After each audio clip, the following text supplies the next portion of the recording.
deegaanka Karore oo kamida deegaamada hoos yimaada gobolka Sanaag ayaa muddooyinkii ugu dambeysay waxa uu haabilaa dugsi isla markaasina jiilka yar ee soo karaya ma haysan dugsi ay wax ku bartaan. haddaba muddooyinkii ugu dambeysay ayaa jaaliyada reer Jabuuti uu kamid yahay Korneel Maxamed Jaamac waxay bilaabeen si ay ugu dhisi lahaayeen dugsigaasi. haddaba dugsigaas ayaa waxa booqday gudoomiyaha guddiga horumarinta gobolada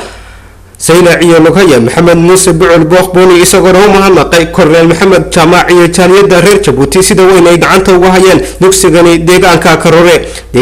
كاروري او إساقو كويا لا بالحيبادكا كترسن قبل كاسر العيا إساقو آن لهاين دوكسي وحبرشو إسلامار كاسين الدوكسي غاسي مدوين كي يقودن بيسي قعنتا لغاية وكان محمد موسى بعل بوخبوني او شرحيا دوكسيغا هوسي كاروري dhismo cusub oo imika loo furay waayo Karure sidaan hore uga hadalay ama aan marar badan ba u nimidneen warbixinta uga bixinay wax dugsiye ma ay lahayn ardaydu waxay ku hoos dhigan jireen meelo yar oo cariishiyana waxay ku fariistaan daasado mar hore aanu kulanay kulli waanu soo tabinay arrinkaas mar hore aanu qayladaan ka dirnay waxa noo suurta gashay oo fikir fiican ama wax lagu farxa ah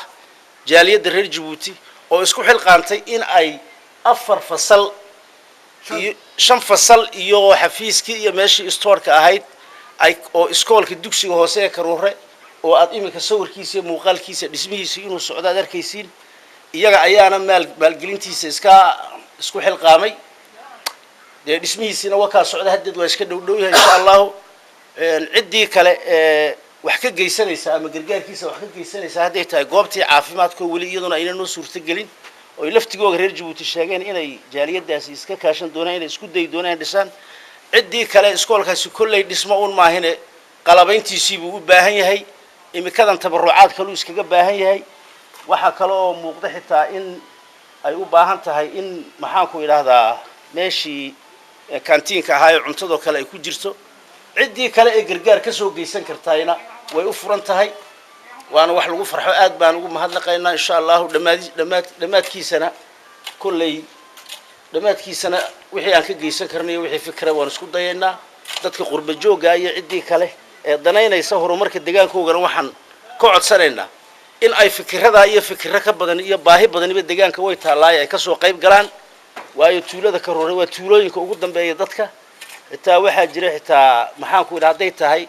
xoolo dhaqatay dadkan u badan yihiin kasto abaarti ka dhamaysa hadana intii Ilaahay wax u reebay laftigooda xooluhu ma leh wax dayactir ama dawo ah qof kaliya fitneeri oo dhex joogay xitaa ma jiro waxaan ugu baaqaynaa hay'adahan ku shaqaale caafimaadka xoolaha laftigooda iyo xukuumadda wasaaradda xanaanada xooluhu inay dad u soo dirto dhaqaatiir xoolahaas